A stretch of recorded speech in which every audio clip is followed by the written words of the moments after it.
সুদূর যুক্তরাষ্ট্রের মাটিতে ঢাকায় চলচ্চিত্রের নাম উজ্জ্বল করলেন জনপ্রিয় চিত্রনায়িকা শবনম বুবলী। নিউ ইয়র্কে আয়োজিত মর্যাদাপূর্ণ নিউ ইয়র্ক বাহিনী দেয়ালের দেশ সিনেমায় অনবদ্য ও জীবন্ত অভিনয়ের স্বীকৃতি হিসেবে এই আন্তর্জাতিক সম্মাননা অর্জন করলেন বুবলী। সুদূর নিউ ইয়র্কের মঞ্চে এমন প্রাপ্তিতে দারুণ আবেগপ্রবণ হয়ে পড়েছেন এই তারকা। এই সাফল্য অর্জন করে দর্শকদের উদ্দেশ্যে ঠিক কি লিখলেন বুবলী? পুরস্কার পাওয়ার খবরটি সামাজিক মাধ্যমে শেয়ার করে নিজের উচ্ছ্বাস প্রকাশ করেন বুবলী। আবেগঘন এক বার্তায় তিনি লেখেন, দেয়ালের দেশ সিনেমার জন্য এই সম্মাননা পেয়ে সত্যি আমি অত্যন্ত সম্মানিত ও কৃতজ্ঞ।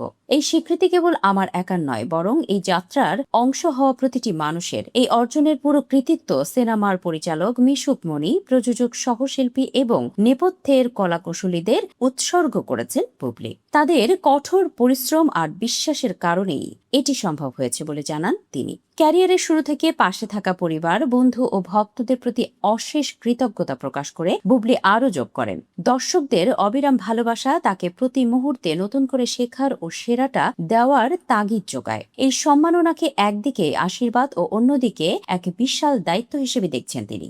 সামনের দিনগুলোতে আরও ভালো গল্প ও অবিস্মরণীয় সব চরিত্র উপহার দেওয়ার প্রতিশ্রুতি দিয়েছেন ঢালিউডের এই প্রথম সারির নায়িকা।